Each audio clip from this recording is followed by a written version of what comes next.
Voilà, bonjour à toutes et à tous, bienvenue. Ouais, c'est la première émission de la saison, une émission un petit peu particulière, donc je compte sur vous, je compte sur votre compréhension. Je vais tout vous expliquer, on va prendre le temps d'expliquer tranquillement.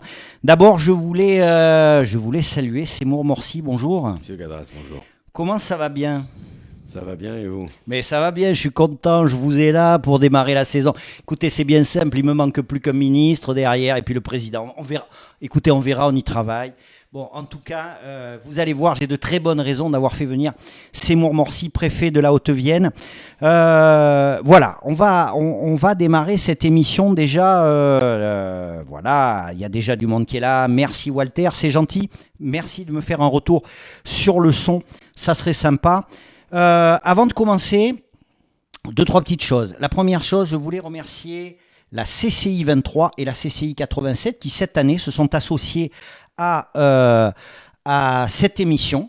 Donc, c'est assez valorisant et c'est plutôt sympa d'avoir des acteurs du territoire qui viennent encourager une initiative qui vise à valoriser ce qui se passe de bien sur le territoire en matière économique. Donc ça, c'est une première chose, je voulais les remercier. Je voulais remercier aussi, parce que sans lui, je ne serais pas là, Thierry de Gortès. Thierry de Gortès, c'est lui qui a fait les génériques, sans lui, pas de générique. Et le deuxième, c'est Damien Vareille, c'est un magicien, il est fabuleux. Et Damien, c'est lui qui m'a appris comment diffuser les images que vous allez voir ce soir, si ça veut bien commencer. Si ça veut bien fonctionner, on verra, on prendra le temps tranquillement, voir ce qui va se passer.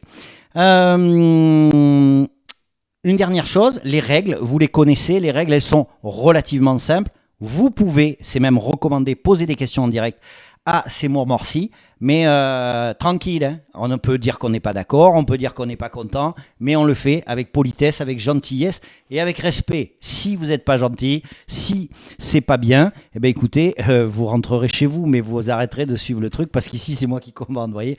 Il y a un préfet ici et c'est moi qui commande. Voilà. Seymour Morcy, merci beaucoup. Je vais déjà expliquer pourquoi j'ai voulu que vous veniez, que je vous ai invité et j'ai la chance que vous soyez là. En fait, on va y revenir. Il s'est passé beaucoup de choses ces derniers mois, hein, tout le monde le sait, avec la crise. Et j'ai eu la chance de recevoir beaucoup de gens, Pierre Massy, Guillaume Guérin, le maire, etc., etc. Et tous ont été unanimes sur la place du préfet, la place de la préfecture, la place de l'État dans la gestion, dans la mobilisation des acteurs sur le territoire. Et je trouvais ça assez remarquable pour qu'on puisse en parler, qu'on prenne le temps d'en parler. Donc on va en parler tranquillement. Je voulais qu'on commence, comme d'habitude, par des questions perso. Tranquille, c'est pas non plus... voilà. Seymour Morcy, on est d'accord. Seymour Morcy, c'est pas au Viennois. Ça c'est clair, oui. Ça c'est clair. Monsieur Gadras, Attention à la voix, hein. Voilà. je voudrais juste vous dire, par deux fois, tous les deux, vous avez eu la gentillesse au moment où on était dans la crise de me proposer de venir parler à votre micro. Et à chaque fois, votre gentillesse, votre écoute, votre envie de comprendre primait sur tout ce qu'on pouvait entendre à ce moment-là. Et donc, quand vous m'avez dit est-ce que vous voulez venir, j'ai dit oui, évidemment, pour vous. Pour vous. C'est gentil. Alors, sur Seymour Morcy, oui, c'est un truc un peu compliqué. Et je vais vous faire une confidence. Mon papa, qui était marocain, qui a eu l'agrégation de français, premier Marocain agrégé de français, quand même, c'est pas un truc qui s'improvise, voulait que, et ma maman était anglaise, et il voulait que le prénom qu'on donne aux rejetons que je suis, que j'étais, que je suis, marche dans les deux civilisations, arabe et anglaise. Donc Timour, le conquérant, se prononce Seymour en arabe, et c'est un nom de famille que l'on a en Angleterre. Et comme il était vraiment passionné de lettres et tordu quand même, il voulait que toutes les lettres de mon prénom soient dans le nom de famille. S-E-Y-M-O-U-R, M-O-R-S-Y. Et cerise sur le gâteau, il voulait que ce soit ce qu'on appelle en langue française un palindrome phonétique. C'est-à-dire que quand on inverse les syllabes, Seymour, ça vous donne Morcy. Donc je traîne ça depuis 58 ans. Bon, on a une première info. Alors, on a plusieurs. La première info, c'est que chez les Morcy, ça réfléchit. Hein. Moi, nettement moins qu'eux. Ils sont bien meilleurs que moi, mes parents. Bon, en tout cas, on va pas faire hein, le fameux discours sur l'intégration. L'histoire se suffit elle-même. Hein. Il y a simplement une vie qui est menée et chapeau avec une génération avant. De toute façon, c'est comme toujours dans cette émission. Il se trouve là que c'est le cas. On ne peut une fois de plus que valoriser le travail, l'effort, la volonté d'avancer. Et c'est ce qui a été le cas. On va faire un saut, on ne va pas passer par la maternelle et tout. Bon, souvent dans cette émission, vous le savez, on a des gens qui bossent. Qu'est-ce que vous laissez comme ça? Ils sont bons à l'école, ils ont travaillé. On ne devient pas préfet comme ça, c'est pas un concours, hein, un concours dans Bonux. Donc, vous avez beaucoup travaillé. Moi, ce qui m'intéresse, j'avais une question un peu spéciale. J'ai vu que vous aviez fait Hippocagne et Sciences Po à Aix. Alors ça m'intéresse parce que pour tout vous dire, je connais très bien une jeune fille là qui vient de rentrer à Sciences Po. La première question c'est, elle était prise un peu partout, enfin dans toutes les Sciences Po. Vous, pourquoi vous avez pris Aix? Est-ce que c'était un choix? Est-ce que il y avait que celui-là et pourquoi pas un autre? Alors là, deuxième confidence, mais là, on va aller très très loin. Mais c'est à partir de Sciences Po que j'ai commencé à savoir à peu près écrire. Avant, c'était franchement très très mauvais. J'ai eu mon bac avec rattrapage. D'accord. Ça veut dire que tout n'est pas interdit. Non. Est-ce que ça veut dire que je suis mauvais? Je ne sais pas, mais ça veut simplement dire qu'à un moment donné, il y a un déclic. Et le déclic vient, et on avait déjà eu l'occasion d'en parler, vient d'une personne qu'on peut croiser. Et la première personne que j'ai croisée, c'était un vieux monsieur qui s'appelait Charles-André Julien, qui a été le premier à travailler et à écrire sur la décolonisation. On est sur le début du siècle dernier. Et il s'occupait de la thèse de ma maman. Et à un moment donné, je rentre comme un lycéen qui rentre. Comment ça va, Seymour? Je dis, je suis en train de préparer le bac, ça m'ennuie un petit peu, j'ai pas dit autre chose. Et il me dit, vous travaillez sur quoi? Je lui dis, sur le congrès de Tours. Ah, il dit, ouais, 1936. Il neigeait ce jour-là, qu'est-ce qu'on a eu froid. Et ça a été mon premier déclic, c'est que l'histoire qu'on nous enseigne parfois, finalement, c'est la réalité de ceux avec qui on vit. Bien sûr. Et là, à partir de ce moment-là, l'histoire est rentrée dans un coin de ma petite tête. Et après, l'écriture est venue un petit peu. Alors maintenant, Hippocagne littérature, parce que histoire et littérature. Ouais. Et puis Sciences Po d'Aix-en-Provence, j'en ai préparé qu'un seul. Ouais. Je l'ai eu. Bon. Et après, je suis là. Voilà. Bien. Et j'ai rencontré des gens extraordinaires là-bas qui sont importants aujourd'hui. Très bien. Alors, moi, je connais quelqu'un qui va devenir très important. J'en connais une qui a fini major national de Sciences Po, de Limoges. Hein, et je la félicite. Je sais que sa maman, des fois... Elle s'appelle comment? Elle s'appelle Clara. Bonjour Clara. Clara. Par contre, pour Romane, elle a choisi Strasbourg. Ouais. C'est quoi la spécialité de Strasbourg? Vers quoi on va quand on va à Sciences Po Strasbourg? D'abord, Sciences Po, 3 ans. Ouais. Sur les 3 ans, la première année, on apprend à s'intéresser à tout. La deuxième année, on se dit quand même qu'il y a une petite spécialité que je peux aller choisir. Globalement, toutes les instituts d'études politiques vous permettent d'avoir les spécialités en tout. Ouais. Mais, et elles sont toutes d'un excellent niveau. Grenoble, Strasbourg, Lyon, ouais. Paris aussi, évidemment. J'accueille en stage en préfecture des stagiaires de tous les IEP et qui font un boulot sensationnel. Clara peut venir 3 mois, 6 mois, travailler sur n'importe quel sujet et à l'oral, elle remportera le morceau uniquement parce qu'elle saura dire que ce sur quoi j'ai travaillé en théorie, je le mets en pratique. Donc je prends tous les stagiaires qui veulent venir. Et donc Strasbourg a quand même un regard sur l'Europe qui est absolument exceptionnel. Et quand même, quand je vois certains qui râlent sur l'Europe en disant que c'est beaucoup de choses qui nous posent problème, on a un passeport qui peut aller partout, on a nos diplômes qui sont valables partout, et puis quand même, on n'a plus de guerre depuis 70 ans. Alors, une dernière question sur cette scolarité, c'est, vous l'avez dit, Sciences Po ouvre le spectre, même si effectivement quand on y rentre, on a déjà une appétence pour beaucoup de choses. Vous êtes rentré à Sciences Po Aix-en-Provence. À quel moment, parce que ce sont quand même des filières généralistes, vous vous dites, moi, ma direction, ça va être celle-là, parce que vous auriez peut-être pu être, j'en sais rien, journaliste ou autre chose. J'ai raté. Vous vous êtes dit, je vais aller dans le service public ou je vais aller dans les services de l'État. Ça se passe pas comme ça. Alors voilà, Du justement. tout, ça se passe pas comme Dites-moi. ça. C'est-à-dire que quand vous regardez le monde à 360 degrés, en dessous, au-dessus, à gauche, à droite, devant, derrière, vous vous dites juste est-ce que j'aime pas. Moi, je voulais être chercheur. D'accord. Vous vouliez chercher quoi? C'était sur le parcours d'un type que je trouve extraordinaire qui s'appelle Thomas Ismail Urbain, qui était un Saint-Simonien, c'est-à-dire une école de pensée, de philosophie qui voulait faire en sorte qu'on partage d'abord avant de penser à soi. Et je trouvais ça très très bien. Et ce garçon-là s'était converti à l'islam. Du coup, il avait perdu la nationalité française parce qu'on n'avait pas le droit. Ah. Il a accompagné Napoléon sur l'Égypte, il a écrit des livres sur la décolonisation de l'Algérie au XIXe siècle, et il a été réintégré plus tard dans la nationalité française. D'accord. Et ce garçon-là est un type que je trouvais absolument passionnant. J'ai rencontré ensuite un de ses descendants qui s'avérait ensuite être devenu préfet et qui m'avait employé, et ça a été mon premier employeur comme tuciste. Tuciste, c'est quoi? C'était 1250 francs. Bac plus 5, 1250 francs par mois. Ah oui, les tucs. C'est ça. Les fameux tucs. Et oui, j'en ai fait un. Et donc, moi, j'ai commencé comme ça, donc ça me permet juste de dire que bosser, c'est pas inutile, s'intéresser, c'est pas inutile, et avancer, c'est pas inutile.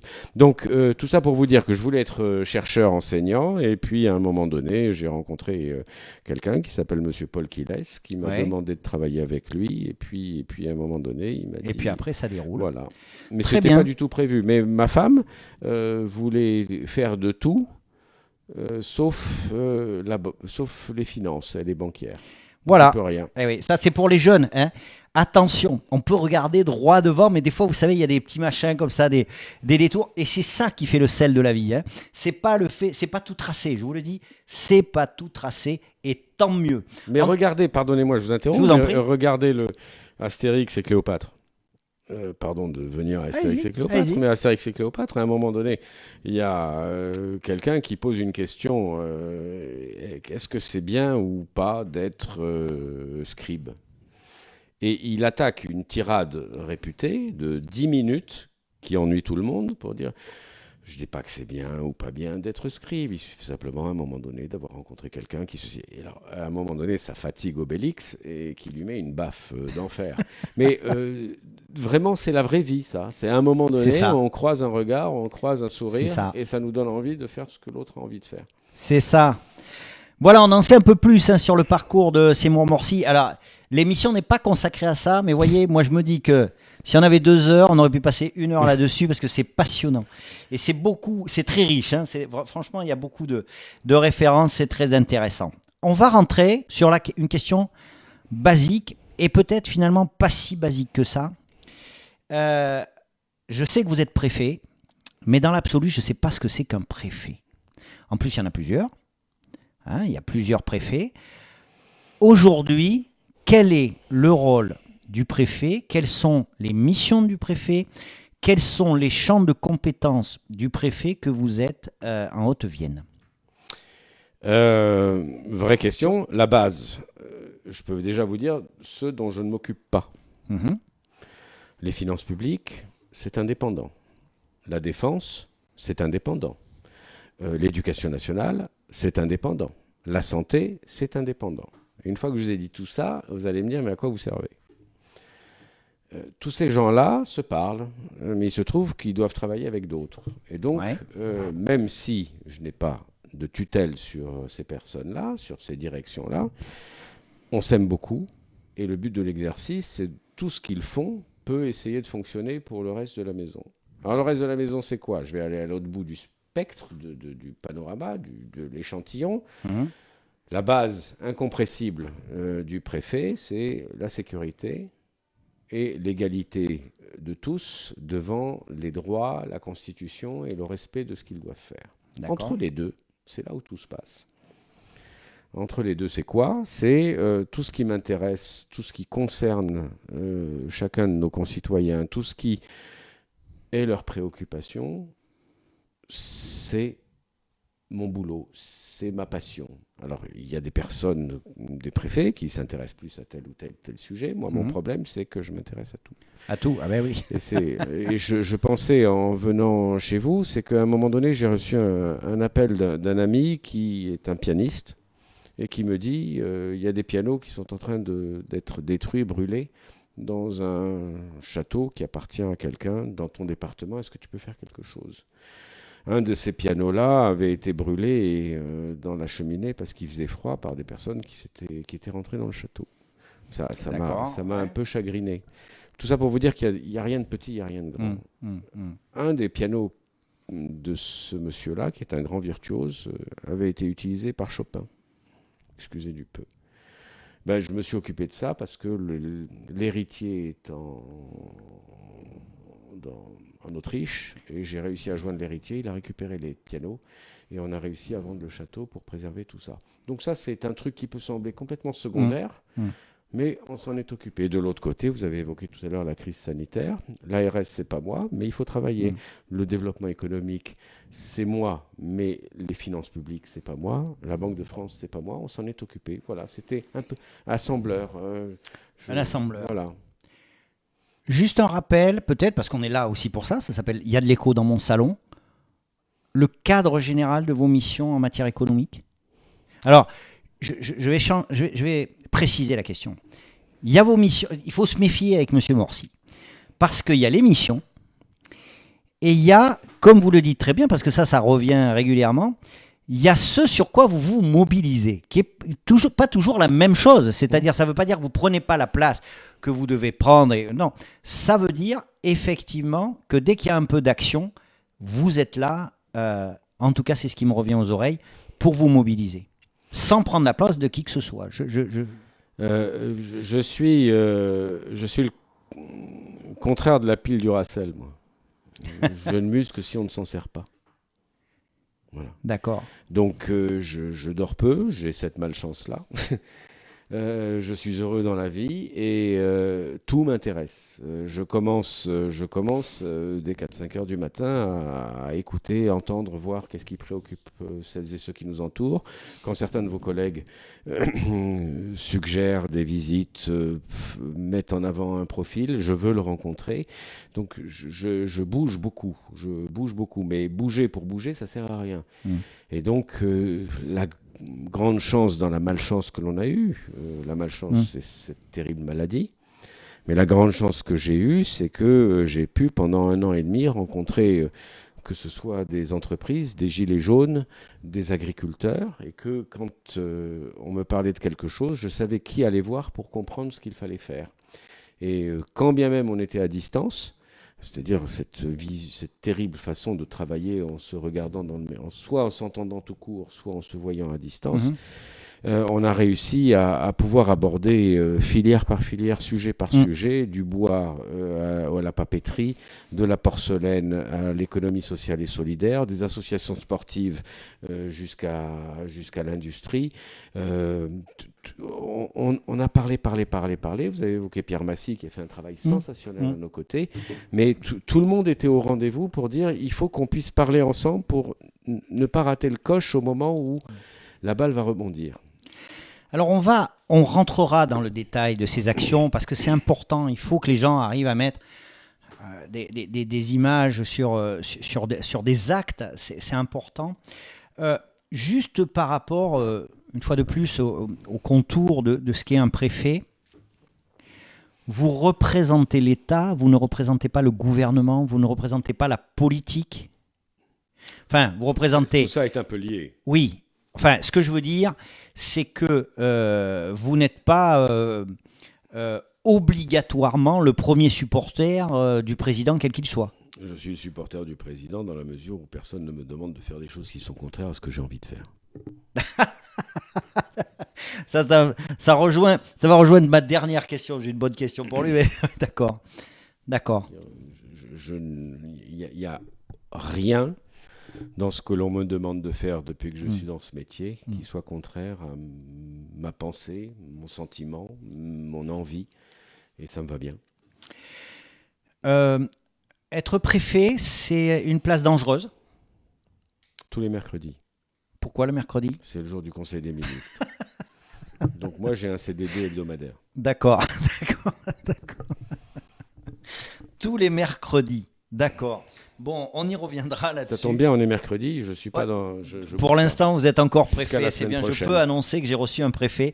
Merci beaucoup au Conseil des ministres de m'avoir permis de recevoir le préfet de la Haute-Vienne. Mais votre question, je glisse dessus, qui est bien, ça demande de l'attention, de la vigilance, du respect à l'autre, et ça exige... On n'a pas le droit à l'erreur. On n'a pas le droit à l'erreur. Il faut ni être mou, ni arrogant. Il faut juste faire ce qui est utile. Si on le fait, il n'y a pas de raison de trop rater les marches. Bon. Mais je suis bien ici. Je n'ai pas nécessairement envie de bouger. Et il y a un mot que je ne connais pas dans la langue française, c'est le mot carrière. Carrière, oui. Enfin, d'accord, mais des postes comme les vôtres, déjà, vous avez fait pas mal de postes, occupé pas mal de fonctions. Dans l'absolu, un poste comme le vôtre, vous êtes amené à bouger. Pour une raison ou pour une autre, Oui, d'ailleurs. pour deux, trois Ouais. raisons. La première, Ouais. c'est qu'il y a des gens qui sont intéressés par ce poste. Ah oui, d'accord. D'accord. La deuxième, c'est que je peux faire des bêtises. Et la troisième, c'est que je peux être utile. D'accord. Une dernière question par rapport à cette place ici. Vous arriviez d'outre-mer, non de l'Indre. L'Indre d'abord D'accord. et Mayotte avant. Bon, d'accord. Donc, avec l'Indre, c'est un peu l'antichambre du Limousin. Ça n'a pas été un choc, le Limousin. Qu'est-ce que vous avez pensé du Limousin, de la Haute-Vienne quand vous êtes arrivé ici? Soyez honnête, quel a été le premier contact avec la Haute-Vienne? Et vous êtes dit, là, mon gars, il y a des trucs à faire, ou alors là, c'est pas gagné. Je sais pas, peut-être. En arrivant, la première chose, c'est que je me suis souvenu que la dernière fois que j'étais venu ici, la première et dernière fois que j'étais venu ici, c'était en 1992. J'avais eu 3 jours de vacances, c'était au mois d'août, il pleuvait, j'avais une rage de dents affreuse, et que ma femme attendait ma fille, et elle avait une grippe. Donc mon premier contact avec Limoges, il y a une trentaine d'années, c'était pas ce qu'on faisait de mieux. Et c'était pile au moment où on m'avait dit, tiens, Seymour, peut-être que tu vas être nommé sous-préfet. Donc j'en ai profité pour dire, ça c'est une préfecture, c'est génial, une préfecture de région, c'est encore plus génial. Et donc j'ai regardé sous la pluie Limoges avec ce regard-là. Je ne pensais pas, quelques années plus tard, que j'allais être nommé ici. Et effectivement, a priori, je me suis dit, oh, ça va pas trop me changer de nos amis berrichons, parce que on est dans une continuité et compagnie. J'ai trouvé, et je continue à le penser, et je continue à le dire, que je trouve qu'on n'est pas assez heureux et fier d'être ici. Quand même, bon sang. On a un CHU, réputé mondialement. On a une université avec 18 000 étudiants.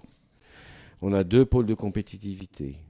Le pôle céramique-porcelaine, c'est plus du tout le service de table uniquement.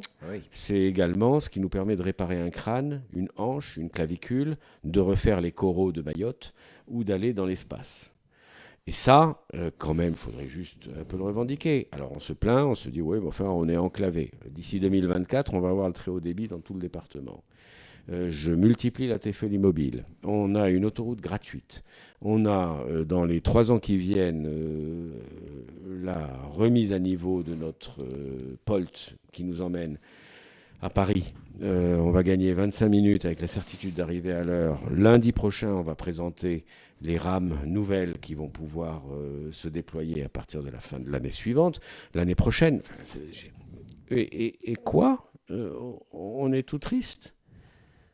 Je trouve, j'ai une expression, c'est quand ça va bien ici, on se tait.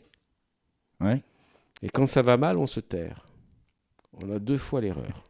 On se terre, et c'est pas bon, parce du coup, on n'est pas rattrapé, on n'est pas sauvé, on n'est pas accompagné au moment où on pourrait le faire, et on se tait parce qu'on n'est pas fier de ce que l'on vaut, et on est extraordinaire.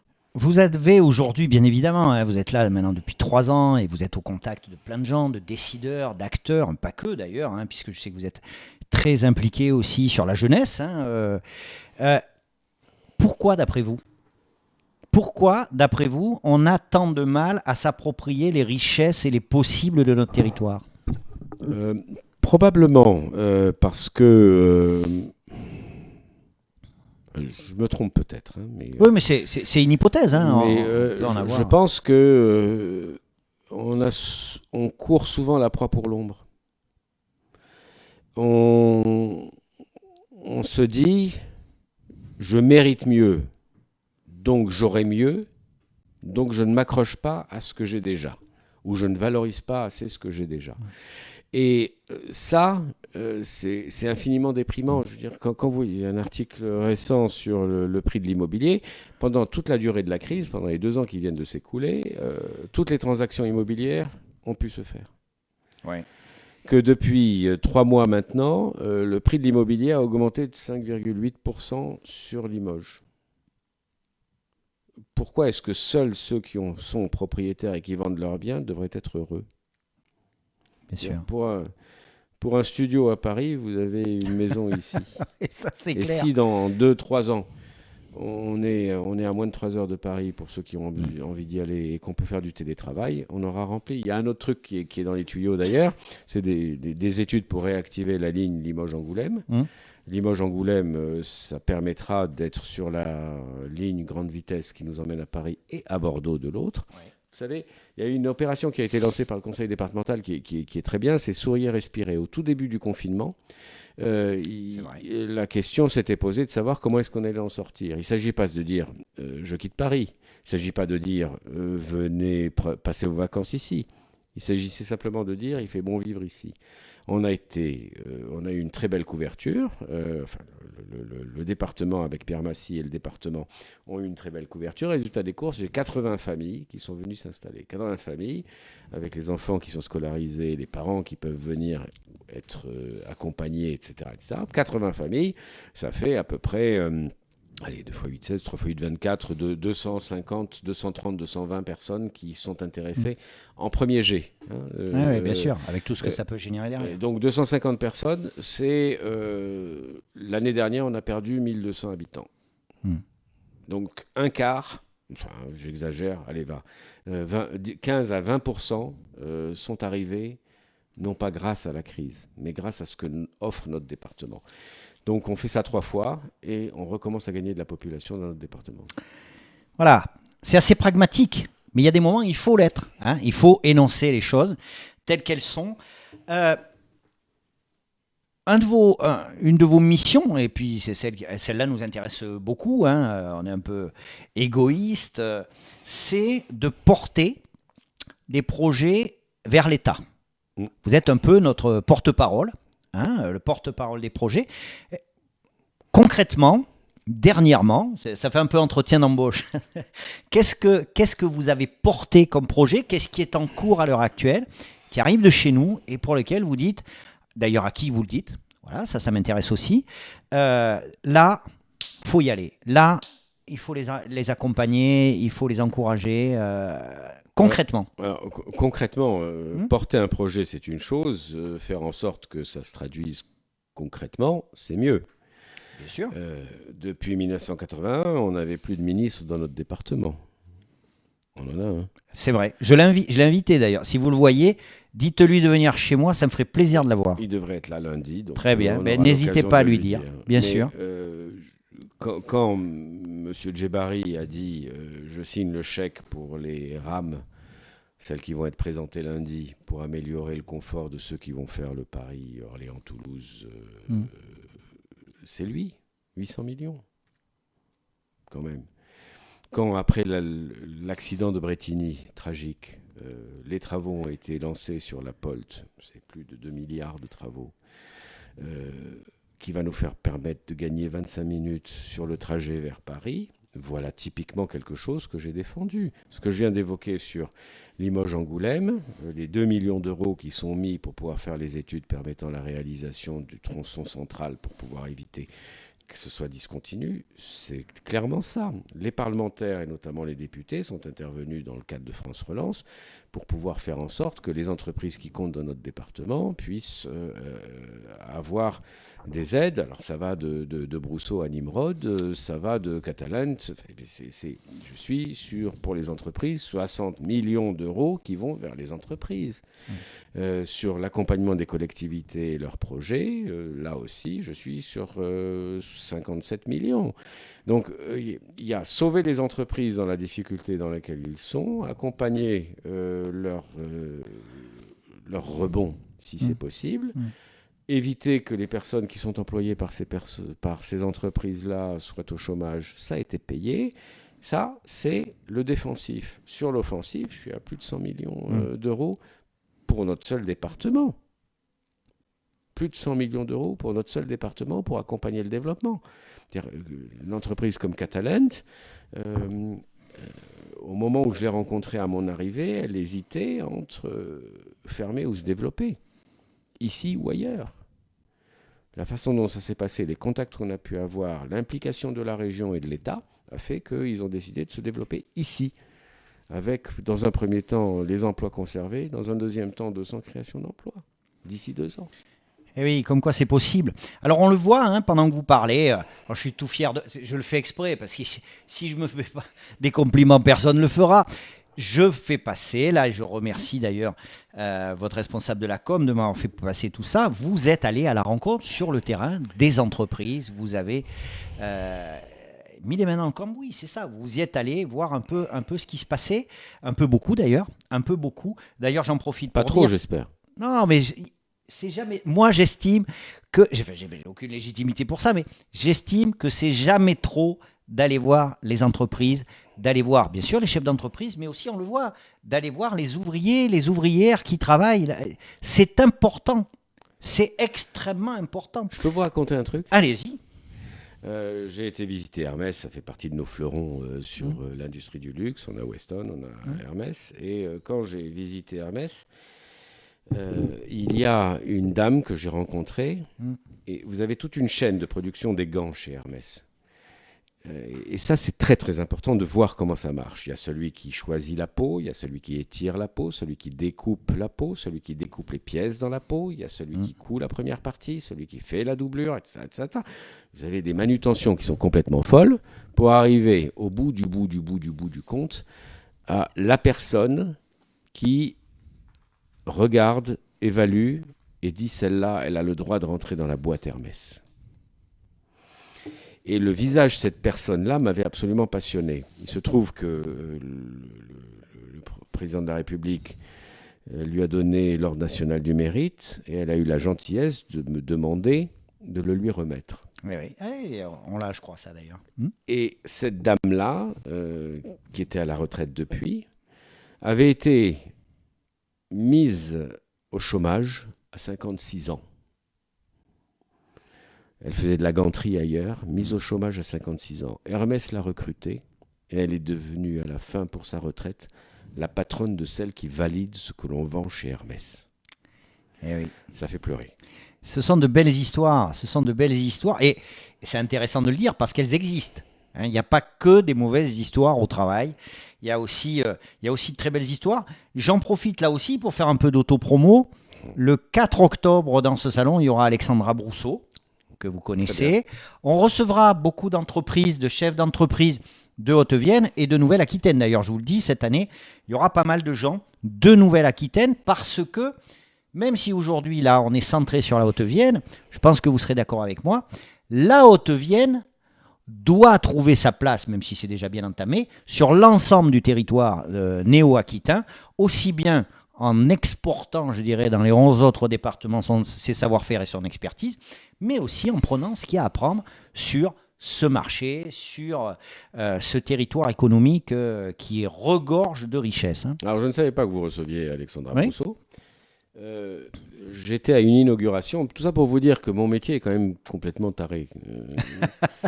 Mais j'étais dans une inauguration et il y a une dame un peu âgée qui était avec un petit garçon, c'est la grand-mère Brousseau, avec son petit-fils, le fils Brousseau. Et le fiston, enfin fiston, un peu 17 ans quand même, 16-17 ans, il me dit qu'il est fan de Napoléon. Alors, je dis, c'est bizarre quand même, parce que Napoléon, les préfets et compagnie. Je dis, Hum, mais est-ce que vous avez déjà visité la préfecture? Non. Ben, venez. Il est venu au moment des journées du patrimoine. Je l'ai croisé à ce moment-là. Et je dis, qu'est-ce que vous voulez faire? Le garçon, il n'avait pas le bac. Il me dit, je veux faire Sciences Po. Ça nous ramène à ouais, la discussion de ouais. tout à l'heure. Je lui dis, c'est très bien. Donc, ce que vous allez faire, c'est que vous allez venir passer un stage d'une semaine, 15 jours à la préfecture. Comme ça, au moins, quand vous serez à l'oral, vous saurez que vous parlez de quelque chose que vous connaissez. Ce garçon-là, jeune et efficace, m'a envoyé un petit message pour me dire, il y a 2 autres élèves qui veulent préparer Sciences Po, est-ce que je peux venir avec? C'est déjà pas mal.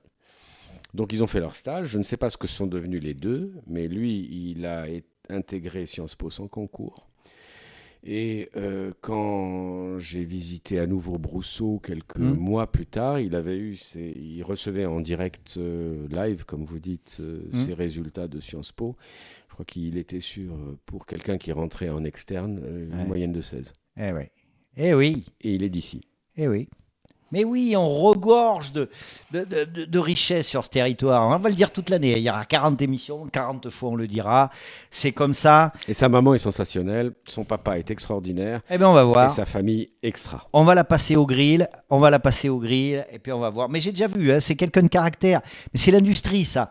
Les gens de l'industrie, ils sont comme ça. Moi, je suis un peu comme ça. Je suis un peu comme ma tête.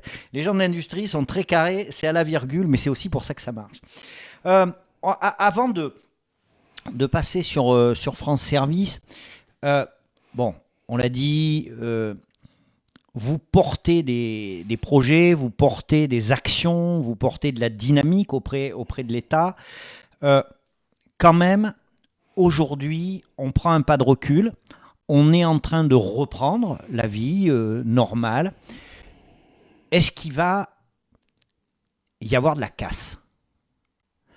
Moi, je pense, ça n'engage que moi. Il me semble qu'effectivement, on ne mesure pas encore tout à fait tous les efforts, tous les effets de cette crise, parce qu'il y a différents aspects.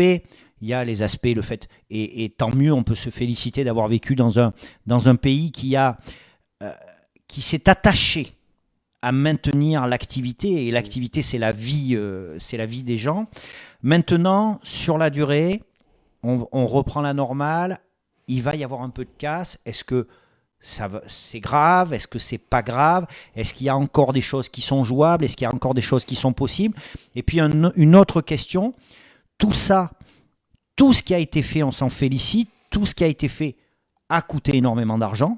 Est-ce qu'on va le payer? Et voilà, est-ce que ça va être là aussi grave ou pas grave? Il y a un auteur que j'aime beaucoup qui s'appelle Rilke, qui dit tout ce qui est grave est difficile et presque tout est grave, mais Hmm. tout est dans le presque. Dans la casse que vous évoquez, la première casse, elle est morale. Ça, c'est clair. Hein. On ne peut pas s'embrasser, on ne peut pas se toucher. Il y a certains enfants qui ne voient que par intermittence le sourire de leurs parents, le sourire de leur professeur. Le regard est toujours voilé. Donc cette première casse-là, elle est là. Et ça touche au moral. Hmm. Ensuite, ce que vous évoquez de façon plus économique, c'est comment on va s'en sortir. C'est pour ça que j'évoquais le défensif et l'offensif tout à l'heure. Les salaires ont été payés. Hmm. Est-ce que pour autant ceux qui étaient salariés ont envie de faire le même métier? On voit bien que non. Il y a des personnes qui finalement se disent j'étais professionnel de santé, c'est trop dire, je ne veux plus. J'étais serveur, j'étais cuisinier, ça ne me va plus. Vivre à la ville, ça ne me va plus. Donc il y a, je ne vais pas appeler ça une casse, mais il se passe quelque chose dans notre société qui fait qu'on ne regarde pas demain de la même manière qu'on le regardait il y a 1 an et demi. Ensuite, économiquement, évidemment, je regarde ça comme le lait sur le feu. Tribunal de commerce, il n'y a pas beaucoup de choses qui arrivent pour le moment. Hmm. Sur la Banque de France, 70% des discussions qu'ils ont entre banquiers et professionnels aboutissent à des solutions. 700 millions ont été débloqués pour pouvoir accompagner dans la durée celles et ceux qui ont rencontré des difficultés. Dans les 700 millions, il y a ceux qui ont touché ici 8 000 euros, là 10 000 euros alors qu'ils étaient fermés. Mais à un moment donné, il y a beaucoup de choses qu'il va falloir rembourser, bien sûr. Alors, il y a deux façons de penser à l'avenir. La première, c'est de se dire zut, je ne vais pas pouvoir payer. La deuxième, c'est de se dire il y a des champs d'investissement, c'est ça que France Relance représente, il y a des champs d'investissement qui sont l'avenir. Valeo, par rapport à la crise que l'on vient de vivre, est en train d'investir magnifiquement bien sur l'automobile de demain et non pas l'automobile de la boîte manuelle et du diesel. Bernardo, même cause, mêmes effets, Nimrod. Il y a quelque chose que je trouve très intéressant en ce moment, même si il faut faire attention, c'est qu'au début de la crise, on s'était dit il y a des choses qui sont désespérées pour les années qui viennent, l'aéronautique et l'automobile. Le choix du gouvernement de dire sur l'automobile, on accompagne l'électrique, puissance 10. Sur l'aéronautique, on accompagne la transition écologique tout en étant au rendez-vous des hautes capacités techniques, fait que des secteurs qui étaient annoncés il y a 1 an et demi comme étant en crise grave pour les 5-7 ans qui viennent, vont un peu moins mal. Tout ne va pas bien, du tout. Mais c'est là où on doit faire du sur-mesure. C'est à ce à quoi je pense un peu servir des fois. Tout à fait. Un mot par contre qui me vient en vous écoutant et moi qui m'interroge beaucoup, c'est la réalité de ce que l'on entend par rapport au manque de main-d'œuvre dans certains métiers et qui serait consécutif à cette crise. Vous avez évoqué la restauration, on peut en évoquer d'autres, donc alors ça, c'est des systèmes aussi que je connais, c'est-à-dire que vous avez accès, et c'est normal, à des indicateurs, à des choses comme ça, parce que ça se pilote, voilà, c'est normal. Est-ce que c'est une réalité? Voilà. Et est-ce que c'est révélateur d'une évolution sociétale brutale, d'après vous? Là, vous me demandez de sortir un petit peu du périmètre de mon département. Et je peux vous dire simplement qu'on a toujours eu du mal à recruter dans le département. Quand on a sur la région, l'ancienne région Limousin, moins 400 000 enfants qui sont inscrits en scolaire, c'est autant de personnes qu'on a en moins ensuite en supérieur et qu'on a en moins sur l'accueil. Donc là, très sincèrement, les difficultés de recrutement en France, depuis que je suis dans ce métier-là, c'est la tarte à la crème.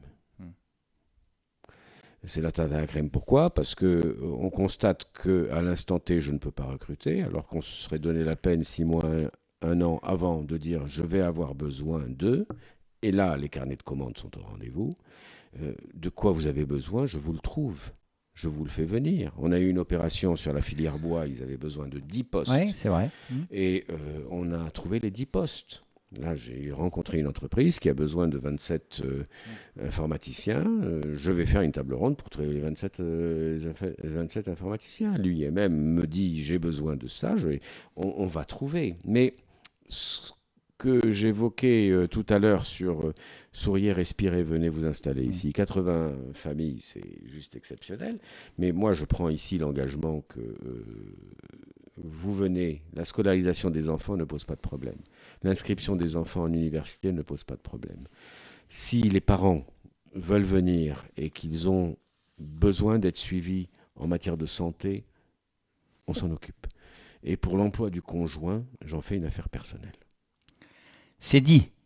Et il ne parle pas en l'air, comme ça.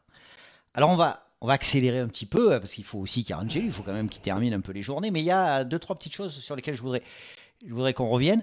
Déjà un commentaire, alors si vous voulez poser des questions au préfet, parce que c'est pas tous les jours qu'on a le préfet dans son salon, alors en ce qui concerne moi, mais posez des questions au préfet. Allez pas dire demain que vous n'avez pas compris à quoi sert un préfet.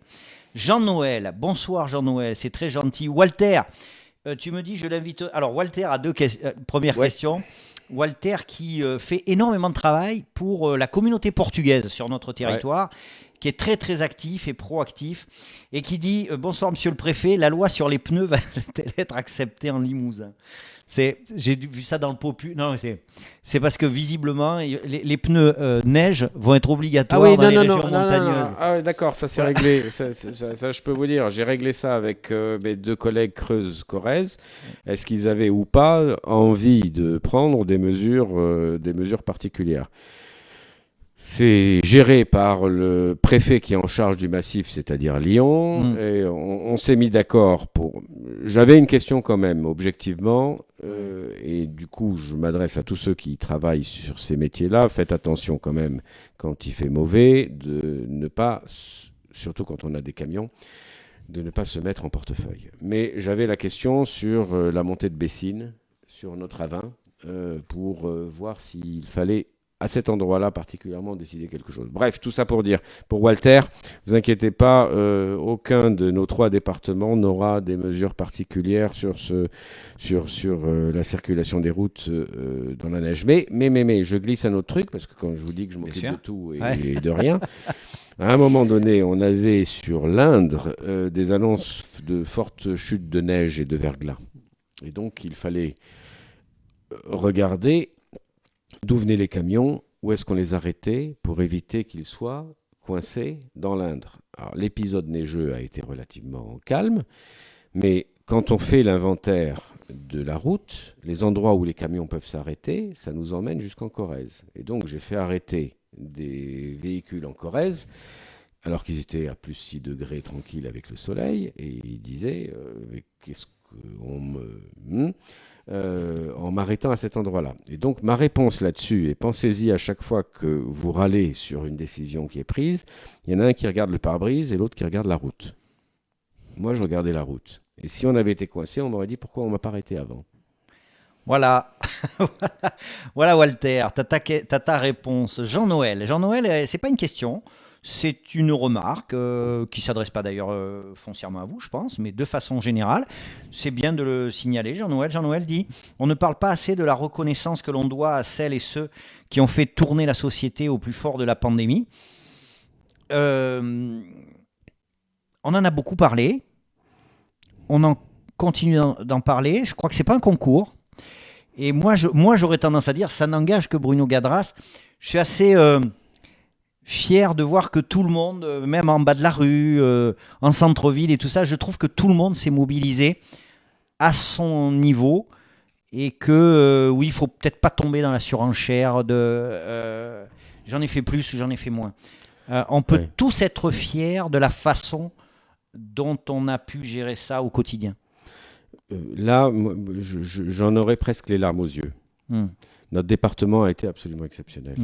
Dans les suggestions qu'ils m'ont fait au fur et à mesure, je veux dire, quand les agriculteurs m'ont dit qu'est-ce que je fais de mes productions et qu'on s'est dit, je me suis dit, j'ai de la marge de manœuvre, je veux que tous les marchés continuent à fonctionner, c'était un choix.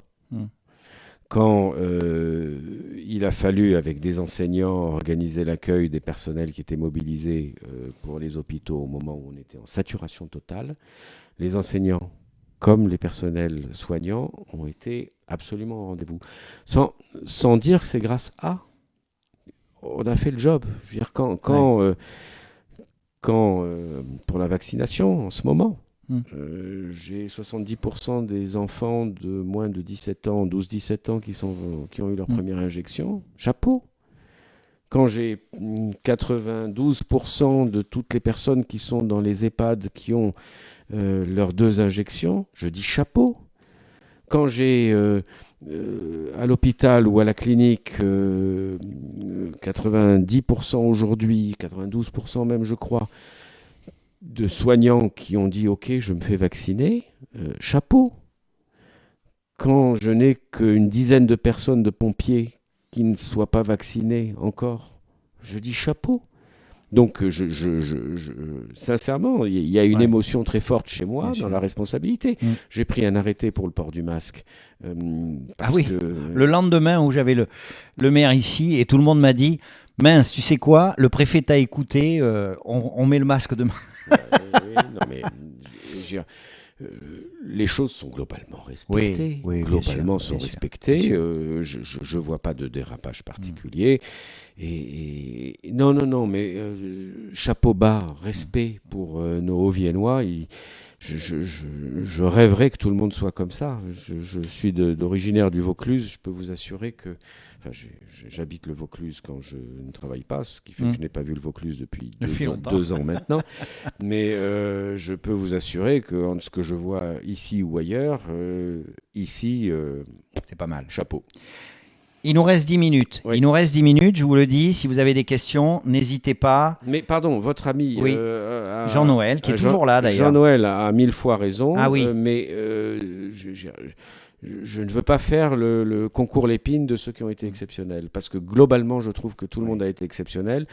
Il y a quand même des personnes qui ont les cernes aux yeux plus que d'autres. C'est vrai. Et parmi ceux qui ont les cernes aux yeux plus que d'autres, indépendamment de moi, c'est le personnel de santé qui a été C'est vrai. absolument exceptionnel et n'a pas pris de vacances. Alors, ce que dit, il se trouve que Jean-Noël vient de préciser, là, il vous écoute, il dit « Je précise mon commentaire, je parle des métiers dévalorisés en temps normal. » Moi, j'aime pas beaucoup ça. Hein. La dévalorisation, ça commence par soi déjà. Les caissières, les livreurs, etc. Oui, on a eu besoin de tout le monde C'est ça. pour continuer d'avancer. Et enfin voilà, c'est. Non, mais il a raison. Mais Mm. on va. Un des premiers sujets que j'ai eu à regarder, c'était au moment où on commençait à avoir malheureusement beaucoup plus d'afflux dans les décès. Mm. Et ceux qui s'occupent des enterrements, au tout début de la crise, Ouais, je peux vous assurer, on ne les a pas cités une seule fois c'est vrai. comme étant des acteurs de cette crise-là, mais entre les gens qu'ils devaient garder, l'accompagnement des familles Oui, le rapport aux familles, c'est très complexe. et régler les obsèques, eux aussi, ils en ont pris plein la figure. Hein. Alors, il me reste 3 sujets. Je voudrais qu'on les Oula. traite assez rapidement. Je suis Certains long, plus je ou suis moins que bavard, d'autres. c'est ça. Non, mais je ne vais pas me plaindre quand même que vous parliez alors que je vous invite. Il y a Walter qui vous remercie. Voilà, très bien, impeccable. Je veux qu'on dise 2 mots sur. Alors, où est-ce que c'est sur le train de la relance qui va passer, la Lundi. France Relance. Il passe lundi. Alors, regardez, hein, je parle du train. Je suis tout seul dans mon salon avec le préfet. Et clac, on voit l'affiche de France Relance. Quel Donc, talent. c'est quoi cette. Alors, on va pas faire toute la démarche, mais ça sert à quoi? Il passe à Limoges, là, le 20, le 21. Ça sert à quoi? Alors, le France Relance, je vous ai raconté les 700 millions d'un côté et les 112 millions de l'autre. Hein, c'est quand même juste beaucoup d'argent. Et cet argent, ça sert à quoi? Ça sert bien sûr pour accompagner les entreprises, pour éviter qu'elles mettent la clé sous la porte ou qu'elles se développent. Mais notre train, à nous, celui qui va s'arrêter lundi, mardi, il a un objectif principal, c'est un jeune, une solution. C'est quoi un jeune, une solution? C'est que on peut toujours chercher sa voie, on peut toujours hésiter, on peut se tromper, mais que à un moment donné, on va toujours trouver son chemin. Vous allez avoir 100 propositions d'embauche. D'accord. Vous allez avoir, comme un forum de l'emploi, la possibilité de venir comme vous voulez rencontrer les entreprises, de grandes et belles entreprises qui vont venir vous expliquer à quoi elles servent, qu'est-ce qu'elles font. Et si vous voulez, si ça vous tente, venez voir. Et parallèlement à ça, à l'université, on a l'équivalent sur les formations universitaires, Bac-3, Bac+3, CFA. Et le but de l'exercice, c'est que les entreprises viennent faire la défense et promotion de ce qu'elles font. On a ce train-là qui arrive. Je vais aller le voir dimanche. À partir de lundi, je pense qu'on aura un ministre qui viendra pour accompagner cette opération-là. Le but de l'exercice, c'est de la défense et promotion de tout ce qui a été fait en Nouvelle-Aquitaine sur France Relance. C'est pas que de l'argent, c'est d'abord de l'envie et c'est l'accompagnement sur l'emploi. Je le dis avec vraiment beaucoup de plaisir parce que l'étape pour la Nouvelle-Aquitaine, c'est Limoges. Ah oui, c'est important. Il vient d'Orléans, il va à Toulouse et il s'arrête chez nous. Très bien. Et donc, pour une fois, Orléans Mais vient oui. à nous, Bordeaux vient à nous. Exactement. On Et va Toulouse crâner. aussi. On va crâner, comme on disait quand j'étais jeune. J'en profite aussi, là, c'est pareil. Vous savez, je suis égoïste. Quand le train France Relance n'est pas là, il y a le site emploi-nouvelle-aquitaine.fr qui propose tous les jours des nouvelles offres d'emploi. C'est un produit régional, local. Je le dis pour les employeurs, n'hésitez pas à publier les offres d'emploi. Pour l'instant, c'est gratuit, donc ça ne vous coûte rien. Et il y a quand même plus de 1000 CV qui sont accessibles gratuitement. Donc, il ne faut pas hésiter à se servir des outils à disposition. Très bien, l'emploi très important, on y reviendra un tout petit peu sur la fin. Je sais qu'il y a une chose qui vous tient particulièrement à cœur, c'est l'égalité homme-femme. Oui. Pourquoi déjà? Et voilà, pourquoi ça vous tient autant à cœur? Alors, sans dire que le sujet n'est pas intéressant, bien loin de là. Bon, à la limite, je pourrais dire que les chiffres parlent d'eux-mêmes, les violences, l'inégalité, les ceci et le cela. Je veux simplement dire que je suis systématiquement bouleversé par celles qui se disent j'y arriverai pas. Vous voyez, vous vous adressez à un monsieur, un mec, je vais te promouvoir. Demain, tu vas devenir patron de la, je sais pas quoi, moi, de la filiale machin. Sa réponse est de dire oui, merci. Mais encore merci, c'est peut-être pas beaucoup. À la dame, elle dit je vais réfléchir, est-ce que je peux? Et pourquoi moi? Faut arrêter ça. Voilà. Faut arrêter. Ce qu'on a mis en place dans le département qui fonctionne bien, c'est que j'ai demandé à tous ceux qui travaillent à mes côtés de repérer celles qui, à leur côté, soit parce que, je ne sais pas, moi, accident de la vie, ou mariage, ou maternité, ou je ne sais trop quoi, ou parents dont il a fallu s'occuper. C'était elle qui s'en occupait, pourquoi elle et pas lui, peu importe. Mais elles ont raté 1 an, 2 ans, 3 ans, 4 ans, et elles se retrouvent finalement en train de se dire, bon, je ne peux pas passer le capot dessus. C'est faux. Et donc, depuis 3 ans que je suis, ou presque je suis ici, on a repéré, grâce au service, une trentaine, quarantaine de personnes. On a fait les formations qui leur semblaient nécessaires, qu'un homme n'aurait pas demandé, mais il aurait mérité de le suivre aussi. Prise de parole en public, animation de réunion, des choses de ce genre. Bien sûr. Et ça s'est bien passé, et elles ont passé des concours, et elles les ont obtenus, et maintenant elles vont me remplacer, et c'est très bien. Très bien. Alors, elles vont me remplacer, je le dis. Mais tant mieux. Enfin, tant mieux. Oui, un jour. C'est la vie. On va en parler justement de ça. J'en profite là aussi pour vous dire qu'à ce sujet-là, par rapport homme-femme, la parole, etc., très bientôt, suivez l'actualité dans En route vers l'emploi parce qu'il va y avoir quelque chose de nouveau qui va s'appeler Femme de parole.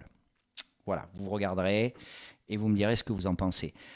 Il n'y a pas de liaison à faire parce qu'on n'est pas en train de parler de minorité ou peut-être de différence. La différence que l'on porte, pas celle qui existe.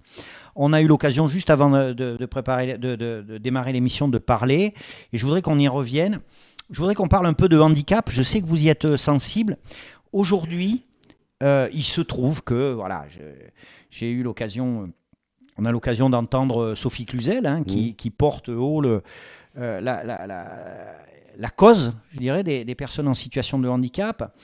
Même si ce mot me gêne un peu, mais aujourd'hui, un des gros axes de travail, c'est l'inclusion et c'est l'intégration au milieu ordinaire. Quand on dit ça, on arrête d'envisager systématiquement les établissements pour personnes handicapées, les services pour personnes handicapées, tout ce qui est spécial handicap, pour envisager une vie de citoyen dans le droit commun, dans la société civile de tous les jours. Ma question, elle est simple. Est-ce qu'aujourd'hui, vous pensez que la société est prête et est-ce que, à faire ces efforts-là, parce qu'on est souvent concerné par ce qui nous touche de près. Moi, je rencontre beaucoup de gens, je fais comme vous, je me rends bien compte que quand je vais voir un maire, quand je vais voir un président de je ne sais pas quoi, quand je vais voir quelqu'un d'une entreprise, le handicap le rapporte souvent à une mesure ou à un programme spécifique. Et c'est pas méchant ce que je dis. Et pas forcément à une volonté sociétale ou une capacité, une possibilité sociétale de se dire, ben voilà, je vais le prendre, je vais accepter. Avant de dire, je ne peux pas le mettre dans un centre aéré, je vais voir comment je peux faire pour le faire. Est-ce qu'on est prêt ou est-ce qu'il y a encore beaucoup d'efforts à faire? Il y a beaucoup d'efforts à faire. Ouais. C'est terrible à dire, mais il y a beaucoup d'efforts à faire. J'ai reçu il y a quelques semaines un délégué interministériel qui s'appelle M. Toulmé, qui est un type extraordinaire, qui était chef d'entreprise, qui a une mobilité réduite, c'est comme ça qu'on dit. Et j'ai vécu avec lui les 2 jours qu'il a passés sur les problèmes qu'il rencontre, mètre après mètre, minute après minute. Pour autant, il y a un chef d'entreprise qui est extraordinaire, qui, sur le handicap, fait des choses sensationnelles.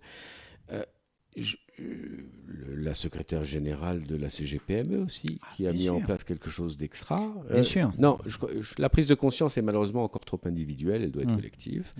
Et ce que j'ai dit avant-hier aux chefs d'entreprise que je recevais, qui ont bénéficié du plan France Relance, c'est à vous de démontrer que la personne qui souffre d'un handicap ne peut pas remplir le poste. C'est pas aux handicapés de dire je sais faire ou je peux faire. C'est à vous de faire le contraire. Voilà. Donc c'est ce qu'on appelle l'inversion de la charge, de la preuve. Personne ne détient la preuve. Il faut juste démontrer que la personne qui est en face de nous, elle ne sait pas qu'elle soit estimable. C'est juste que c'est une personne. Voilà. Et je trouve ça absolument... C'est un impératif. Voilà. Je regarde une personne sans me dire qu'elle fait partie d'un quota que je dois prendre ou que je vais bénéficier d'une aide qui me permettra d'aménager son poste de travail. Ça vient après. Qu'est-ce qu'elle m'apporte, quelle qu'elle soit? Et je peux vous assurer qu'il n'y a pas de faux métiers. On disait qu'il y avait des métiers, par rapport au sujet d'avant, des métiers masculins, féminins, faux. Des métiers handicap, non handicap, non. Malheureusement, elle vient de partir à la retraite, mais j'avais une personne qui s'occupait du standard de la préfecture, standard conjoint sur 2 départements. Parfait. Parfait. Juste un petit rappel comme ça, hein, la compensation, ça commence, parce que c'est ça en France, hein, on est sur le principe de compensation. La compensation, c'est d'abord identifier ce que la personne, elle peut faire. Hein. C'est pas l'inverse. Hein. Sinon, après, on est dans la réparation ou des choses comme ça. Très bien, très bien. Merci beaucoup pour votre réponse. Donc, on va tous y penser. Très bien. Allez, c'est la dernière question. On avait dit 1 heure. La dernière question. Oh, on va être tranquille. D'habitude, je pose toujours une petite question comme ça. On va la poser. Moi, je me suis dit, aujourd'hui, en parlant de vous, je me suis dit, moi, il n'y a pas de raison. Tous les ans, il faut que j'ai un entretien annuel d'évaluation pour savoir si je fais bien mon travail, si j'ai des formations à faire, si j'ai des trucs comme ça. Et j'ai ma chef qui me dit, Bruno, ça va pas, ou il faudrait que ça aille mieux et tout. Et le préfet, est-ce que tous les ans, il a un entretien d'évaluation avec qui et qui évalue s'il a bien fait son travail? Alors, d'abord, vous y êtes pour beaucoup, parce que si je faisais pas bien mon boulot, ça se saurait. Ouais. Enfin, il se peut que je fasse mal d'ailleurs, hein, mais ça se saurait. Et si ça se sait, ça se dit. Si ça se dit, ça remonte. Si ça remonte, ça se sait. Et puis donc... ça redescend. Donc, moi, encore une fois, le premier contrat, c'est celui de mercredi à mercredi. Ouais. Le deuxième truc que je peux vous dire, c'est que les préfets de région évaluent les préfets de département. D'accord. Très bien. Et les quelques primes que l'on a parfois en dépendent. D'accord. On a une feuille de route, on a rempli les objectifs, on n'a pas rempli les objectifs, on négocie la feuille de route. Donc non, tout ça se tient à peu près. Mais je vais vous dire, la seule évaluation qui compte pour moi, c'est le fait que vous me donniez envie de parler des sujets qu'on vient d'aborder. Le fait que je puisse sortir quelque part, que je suis peut-être à une portée de baffe, mais au moins on me dit ce qui va ou ce qui ne va pas. Que j'essaie de régler les petites choses comme les grandes choses. Donc tant que je suis heureux, il y avait un monsieur avec qui j'ai travaillé qui m'avait dit « Mais c'est mort, tu es toujours content. Qu'est-ce qui se passe quand tu n'es pas content ?» J'ai dit « Je me tire. » Voilà. Alors justement, ça va être la dernière question. Tant pis, je vous la pose. Un jour, vous allez partir. Vous allez partir, soit parce que vous allez partir à la retraite, soit parce que vous allez partir sur un autre poste, etc. Honnêtement, qu'est-ce que vous aimeriez qu'on retienne de vous? Qu'est-ce qui vous ferait partir en disant « Bon, tu vois, j'ai bien gazé. Franchement, je peux être content de moi sur ce coup-là. » Parce qu'on a le droit d'être content de soi quand même. Qu'est-ce que vous aimeriez qu'on pense de vous? Bah, ça rappelle le questionnaire de Pivot qui est Ouais. on vient de mourir et j'arrive devant Dieu, qu'est-ce que tu espères qu'il Ouais. te dise? Mitterrand avait dit maintenant tu sais. Ouais. J'espère ne pas dire ça quand je partirai. Partir d'ici, ce sera un crève-cœur. Mhm. Parce qu'on aura fait beaucoup, il y aura des choses que je n'aurais pas vues se réaliser. Mais comme Mhm. partir de Mayotte, ça a été très Mhm. dur. Comme partir de l'Indre aussi. J'ai Mhm. j'ai toujours l'impression de quelque chose d'inachevé. Ça fait Mais, partie de votre poste aussi, mais de ne pas avoir tout achevé. le petit, ce n'est pas un truc que je retiendrai, mais c'est peut-être ceux qui auront peut-être gardé mon numéro de téléphone qui me diront, j'espère que ça va bien, voilà ce que je viens de faire et ça marche. Voilà. Très bien. Merci beaucoup, c'est moi C'est Morcy. moi qui vous Merci pour remercie, ce Renaud. moment C'est bien. très agréable. Merci à ceux qui ont suivi, puis à ceux qui suivront, puisque l'émission sera disponible en replay. Moi, j'ai passé un très très bon moment. Vous pouvez encore, hein, bien sûr, derrière poser des commentaires. C'était une rencontre intéressante, une rencontre professionnelle et humaine extrêmement intéressante pour moi. La semaine prochaine, on va parler d'un truc où j'y connais rien. Et justement, je la fais venir parce que j'y connais rien. Vous savez, on va parler de la French Tech Limousine. Alors ça, c'est un truc, c'est des grands mots, c'est des grandes affiches. Voilà, moi, ce que je vois, c'est quand j'en parle autour de moi, les gens, ils savent pas ce que c'est. Donc, on va faire venir la French Tech Limousine et on aura encore un peu plus de raison d'être fiers du territoire sur lequel on vit. Merci beaucoup, c'est moi, C'est Morcy. moi qui vous Merci. remercie infiniment. Merci.